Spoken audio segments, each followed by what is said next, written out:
اور جی باقی سب نے سلام پھیر لیا, ہم نے اپنی پوری نماز کرنی ہے. ٹھیک ہے تو باقی جو لوگ بیٹھے ہوتے ہیں وہ درود شریف اور کلمہ وغیرہ پڑھنا شروع کر دیتے ہیں اونچی آواز ٹھیک میں. ہے تو جب پہلے جماعت کھڑی ہوتی ہے, لوگ پڑھتے ہیں, تو سب خاموشی چھائی ہوتی ہے. ٹھیک تو ہے کیا جو کھڑے ہوتے ہیں باقی لوگ, ان کی نماز ڈسٹرب نہیں ہوتی چیز سے؟ ٹھیک ہے, میں جواب دیتا ہوں. بہت شکریہ آپ کی کال کرنے کا.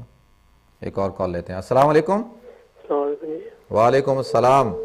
سر بات کرنی ہے جی جی آپ کریں, میں آپ کی آواز سن رہا ہوں. میں سے بات کرنی ہے. جی جی میں سن رہا ہوں, آپ فرمائیں. آپ اچھا آن السلام لائن ہیں, علیکم جی. آن ایئر ہیں آپ, بالکل. اچھا, جی میرے 2 بچے ہیں جو سن نہیں سکتے ہیں, بول نہیں سکتے ہیں بالکل ہی.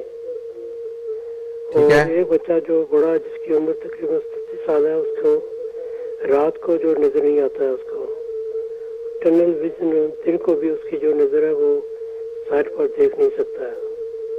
ٹھیک ہے تو دوسرا بچہ جو ہے وہ ابھی, اس کو ڈائبٹیز ہے, بلڈ پریشر جو ہے, اس کو بلڈ پریشر بھی ہے. ٹھیک ہے اور اس کی ابھی جو نظر جاؤ, دونوں آنکھوں کی نظر جاؤ ختم ہو گئی ہے. ٹھیک ہے تو کوئی وظیفہ وغیرہ بتا سکتے ہیں آپ کہ کیا ان کے لیے کچھ ہو سکتا ہے؟ آپ کیا پوچھنا چاہ رہے ہیں, کہ یہ نماز روزے کا پوچھنا چاہ رہے ہیں؟ ان کا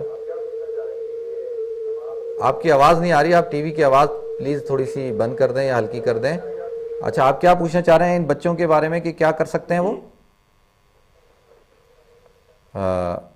میرے خیال میں جو ہے ایک اور کال لیتے ہیں. جی السلام علیکم. السلام علیکم انکل.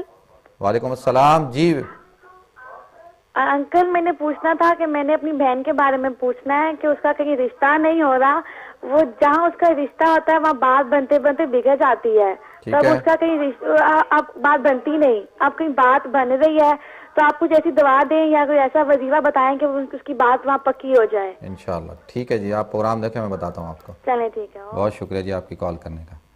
اچھا, یہ میرے ایک بھائی نے سوال پوچھا ہے کہ انہوں نے کہا کہ گھر کے اندر جو ہے, جس کمرے میں میاں بیوی رہتے ہیں, بیڈ روم کے اندر, اس میں کیا آیت لگانا جائز ہے, ناجائز ہے؟ آیت لگا سکتے ہیں؟ میرے بھائی, قرآنی آیات جو ہے وہ بالکل آپ کمروں میں لگا سکتے ہیں, اپنے بیڈ روم میں لگا سکتے ہیں, ڈرائنگ روم میں لگا سکتے ہیں, اور جو ہے وہ ان کی برکات ہوتی ہیں اور بالکل لگائی جا سکتی ہیں. لیکن اس بات کا خیال رکھا جائے کہ بیڈ روم میں اس جگہ نہ لگائی جائیں جس جگہ آپ کے پاؤں کا رخ ہو. یعنی جہاں پر آپ سرانہ ہے وہاں پہ لگا سکتے ہیں, رائٹ سائڈ پہ, لیفٹ سائڈ پہ, لیکن جو پیروں کا رخ ہے اس پیروں کے رخ کے اوپر قرآن کی آیت لگانا, بیت اللہ کی تصویر لگانا, مسجد نبوی کی تصویر لگانا, یہ مناسب نہیں ہے, بے ادبی ہے, گناہ ہے, کیونکہ اس طرف آپ کی ٹانگیں ہوں گی. تو لہذا جو ہے اس رخ پہ نہ لگائیں, باقی رخ پہ آپ لگا سکتے ہیں. اسی طریقے سے میرے بھائی نے جو ہے فوٹو کی شرعی حیثیت پوچھی ہے. دیکھیں, اللہ کے رسول صلی اللہ علیہ وسلم نے فرمایا لعن اللہ المصورین, کہ اللہ لعنت فرماتا ہے مصورین پہ, جو تصویر بناتے ہیں. اس طور پر تصویر بنانا کہ اس تصویر کی تعظیم کی جائے, اس کی عبادت کی جائے, اور گھروں کے اندر بزرگوں کی یا کسی کی تصویر لگا کے, اور ان کو جو ہے جس طرح سے زمانہ جاہلیت کے اندر ہوتا تھا, یا آج کے دور کے اندر جو ہے ہندو لوگ کرتے ہیں, تصویریں لگا کے ان کی پوجا کرتے ہیں اور ان کو چومتے ہیں, اور ان پہ جو ہے وہ اس طور پہ لگانے کی بالکل اجازت نہیں ہے. تصویر جو ہے بقدر ضرورت, جتنی ضرورت ہے اتنے اس کے تحت تصویر کھنچانے کی اجازت ہے. اس سے زیادہ جو ہے وہ اوائڈ کرنا چاہیے آدمی کو, تصویر جو ہے وہ نہیں کھنچوانی چاہیے. اور خاص طور پر اس کو اس طور پر کہ اس کی عبادت کی جائے, یا اس کو ہر وقت اس سے منت مانی جائے, اس طرح کی حالت کوئی کی جائے, اس کی ہرگز اسلام اجازت نہیں دیتا. اسی طریقے سے میرے بھائی نے سوال پوچھا ہے کہ نماز میں جو مسبوق ہوتا ہے, کہ جس کی 1-2 رکعتیں رہ جاتی ہیں, وہ جب امام سلام پھیر دیتا ہے تو وہ اپنی نماز جو ہے وہ کمپلیٹ کرتا ہے. تو آپ نے پوچھا کہ جی اس نماز کے بعد اگر ذکر کریں اور جو ہے وہ زور سے درود شریف پڑھنا, یا اور کوئی اذکار جو ہے اتنے زور سے پڑھنا کہ جس سے نماز والے کی جو ہے وہ نماز کی جو کیفیت ہے یا اس کا دھیان اس طرف آئے. تو بالکل آپ نے صحیح کہا, اس کا خیال رکھنا چاہیے کہ زیادہ زور سے, قرآن کیا کہتا ہے وَاذْكُرْ رَبَّكَ فِي نَفْسِكَ تَضَرُّعًا وَخِيفَةً وَدُونَ الْجَهْرِ مِنَ الْقَوْلِ بِالْغُدُوِّ وَالْآصَالِ, کہ جو لوگ اپنے دل کے اندر بغیر آواز کے ذکر کرتے ہیں, اللہ کو یہ زیادہ پسند ہے. لیکن ذکر جہری بھی اللہ رب العزت کو پسند ہے, اللہ رب العزت کو دونوں چیزیں پسند ہیں. لیکن اس بات کا خیال ہونا چاہیے کہ نمازیوں کی نماز ڈسٹرب نہ ہو, اتنا زور سے نہ کیا جائے کہ لوگوں کی نماز ڈسٹرب ہو. بالکل نماز کے بعد ذکر کرنے کی اجازت ہے, اور جو ہے وہ تسبیحات فاطمی کرنے کی, دعا کرنے کی, ان سب چیزوں کی اجازت ہے, بالکل کی جا سکتی ہیں, اور یہ بالکل صحابہ سے, حضور اکرم صلی اللہ علیہ وسلم سے ثابت ہے. اسی طریقے سے میرے بھائی نے سوال پوچھا جو میں سمجھ پایا ہوں, انہوں نے کہا کیونکہ 2 بچے ہیں, گونگے ہیں، بہرے ہیں اور ان کی نظر بھی کمزور ہو گئی، بلڈ پریشر ہے اور شوگر بھی ہے، تو انہوں نے ان کی یہ کیفیت بتائی ہے۔ دیکھیں اگر یہ سب بیماریاں ایسی ہیں کہ ان کے ہوتے ہوئے بھی جو ہے وہ آدمی کو اس کو شرعی طور پر مکلف ہوگا، یعنی اس کو نماز بھی پڑھنی ہے، نماز کسی صورت میں معاف نہیں ہے، چاہے وہ نابینا ہو، چاہے وہ گونگا ہو، چاہے وہ بہرا ہو، چاہے وہ بیمار ہو، اس کو نماز ہر صورت کے اندر پڑھنی ہے۔ اسی طریقے سے اگر کوئی شخص جو ہے وہ اتنا بیمار ہے کہ وہ روزہ نہیں رکھ سکتا، تو شریعت اس بات کی اس کو اجازت دیتی ہے کہ وہ روزہ نہ رکھے، بلکہ روزے کے عوض میں جو ہے وہ اس کو پھر اس کی بعد میں جب صحت مند ہو جائے تو اس کی قضا کر لے، یا جو ہے وہ اگر بالکل اتنا بیمار ہے کہ اب وہ روزہ رکھ ہی نہیں سکتا تو پھر اس کو روزے کا جو ہے وہ فدیہ دینا ہوگا، صرف روزے کی اجازت ہے۔ اسی طرح حج ہے، حج بھی جو ہے وہ اس کے لیے بھی جو ہے وہ ضروری ہے کہ آدمی جو ہے من ملک زادن او راحلۃ تبلغوا الی بیت اللہ، کہ وہ بیت اللہ تک پہنچ سکتا ہو۔ اگر وہ بیت اللہ تک نہیں پہنچ سکتا، اللہ کے گھر نہیں پہنچ سکتا، تو بغیر کسی کی مدد کے تو اس کے اوپر حج بھی فرض نہیں ہے، وہ اب حج بدل کروا سکتا ہے۔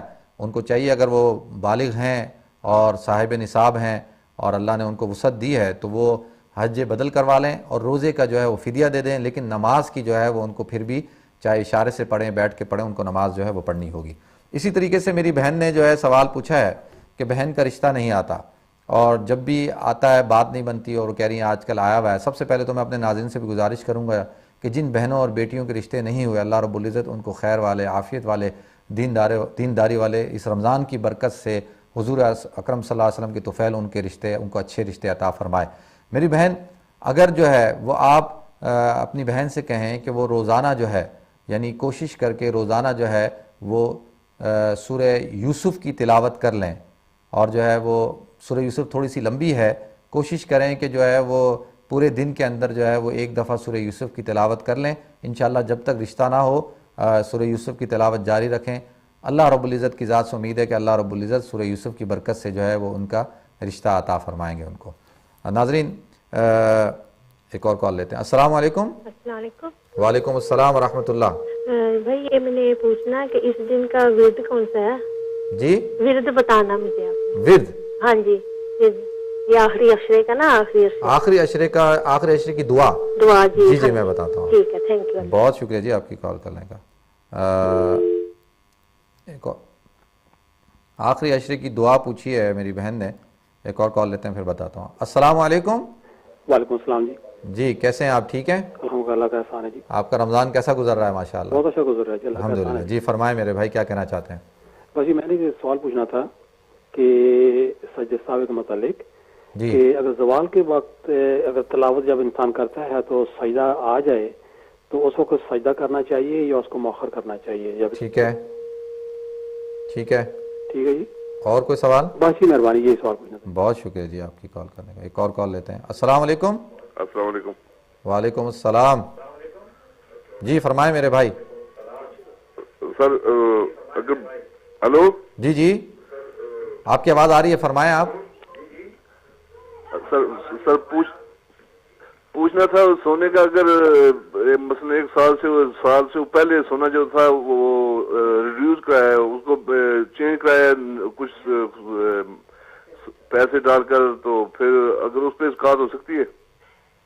پہلے یوز ہوا تھا وہ پہلے سال سے اوپر، پہلے پچھلے سال بھی تھا، ابھی اس میں کچھ اور پیسے ڈلوا کر تو پھر نیا بنوایا ابھی ٹھیک ہے میں بتاتا ہوں آپ کو۔ اچھا یہ میری بہن نے پوچھا ہے کہ آخری عشری کی دعا وظیفہ، دیکھیں آخری عشری کی حضور اکرم صلی اللہ علیہ وسلم سے ثابت ہے۔ حضرت عائشہ صدیقہ رضی اللہ تعالیٰ عنہ فرماتی ہیں کہ حضور اکرم صلی اللہ علیہ وسلم سجدے کی حالت میں اکثر جو ہے وہ اس دعا کو کیا کرتے تھے، اللہم انک عفو کریم تحب العفو فاعف عنا یا کریم، اللہم انک عفو کریم تحب العفو فاعف عنا یا کریم، اے اللہ تو بخشنے کو، معاف کرنے کو پسند کرتا ہے، فاعف عنا یا کریم، اور تو ہمیں بھی جو ہے وہ معاف کر دے۔ یعنی اردو کے اندر بھی مانگ سکتے ہیں، عربی کے اندر بھی مانگ سکتے ہیں، اللہم انک عفو کریم تحب العفو فاعف عنا یا کریم، اے اللہ تو ہماری بخشش کر دے، ہمیں جہنم سے خلاصی عطا فرما۔ زیادہ سے زیادہ جہنم سے جو ہے پناہ مانگنی چاہیے آخری عشرے کے اندر، تو اس کا استعمال، اس دعا کا استعمال آپ جو ہے وہ کثرت سے کریں۔ اسی طریقے سے میرے بھائی نے ایک سوال پوچھا ہے کہ زوال کے وقت جو ہے سجدہ تلاوت کرنے سے، کہ زوال کے وقت تلاوت کر رہے تھے، سجدہ تلاوت کر لی، تو کیا آپ آیا سجدہ کریں گے یا نہیں کریں گے؟ تو میں نے کل عرض کیا تھا کہ زوال کے وقت، طلوع آفتاب کے وقت اور غروب کے وقت جو ہے وہ کسی بھی قسم کا سجدہ نہیں کر سکتے، چاہے وہ سجدہ تلاوت کیوں نہ ہو، اس کو مؤخر کریں گے، زوال کا وقت ختم ہو جائے اس کے بعد جو ہے وہ سجدہ تلاوت کیا جائے گا۔ اسی طریقے سے میرے بھائی نے سوال پوچھا ہے کہ سونے پورا سال گزرنے سے پہلے اس میں کچھ پیسے ڈال کے نیا سونا بنا لیا یا سونے کو استعمال کر لیا۔ دیکھیں میرے بھائی کہ اگر وہ سونا آپ کے پاس رہا، موجود رہا، اگر آپ نے پیسے دے کے نیا بنایا تو پھر بھی اس کا حکم جو ہو وہ یہی ہوگا کہ وہی پچھلا سونا ہے، تو لہٰذا اس کے اوپر جو ہے وہ زکوٰۃ دینی ہوگی۔ صرف ایک صورت میں زکوٰۃ جو ہے وہ ادا معاف ہو جاتی ہے، جب کہ مثال کے طور پہ ابھی سال گزرا نہیں اور وہ سونا جو ہے وہ استعمال کر لیا، یعنی اس کو بیچ دیا، اس کے پیسے ضرورت پڑنے پہ اس کے پیسے استعمال کر لیے، یا وہ سونا جو ہے وہ خرچ کر دیا، دے دیا کسی کو، تو جو ہے اب وہ سونا نہیں رہا تو لہٰذا آپ اس کے اوپر زکوٰۃ نہیں ہے۔ لیکن جب وہ سونا اگر سونے کی حالت میں رہے پھر بھی بیچنے کے بعد جو پیسہ آتا ہے اس پیسے کے اوپر بھی جو ہے وہ زکوٰۃ، دونوں صورتوں کے اوپر زکوٰۃ جو ہے وہ ہوگی۔ ایک اور کال لیتے ہیں جی۔ السلام علیکم۔ السلام علیکم۔ السلام علیکم۔ السلام علیکم۔ وعلیکم السلام ورحمۃ اللہ وبرکاتہ۔ ہاں جی، میں نے پوچھنا ہے کہ تہجد کا کس طرح ہے، کیسے تہجد پڑھی جاتی ہے؟ مجھے کسی نے بتایا کہ وتر کو پڑھتا ہے۔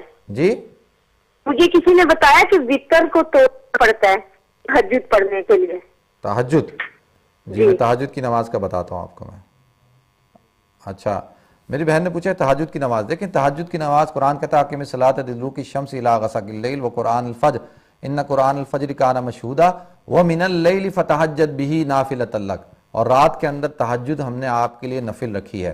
تو تہجد کی نماز نفل نماز ہے اور اس کی 4، 8، 12 رکعتیں ہیں، اور بہتر یہ ہے کہ جس شخص نے جو معمول ہو جس کا تہجد پڑھنے کا، اس کو چاہیے کہ وہ پہلے تہجد پڑھے اس کے بعد وتر کی نماز پڑھے، اور جو شخص تراویح جماعت کے ساتھ پڑھتا ہے اس کے لیے بہتر یہ ہے کہ تراویح کے بعد جو ہے وتر کی نماز جو ہے وہ پڑھ لے جماعت کے ساتھ۔ جو انفرادی پڑھتا ہے اس کے لیے بہتر یہ ہے کہ وہ تہجد کی نماز پڑھ کر آخر میں وتر کی نماز پڑھے۔ ناظرین مختصر سے بریک کی طرف جاتے ہیں، انشاءاللہ بریک کے بعد حاضر ہوں گے۔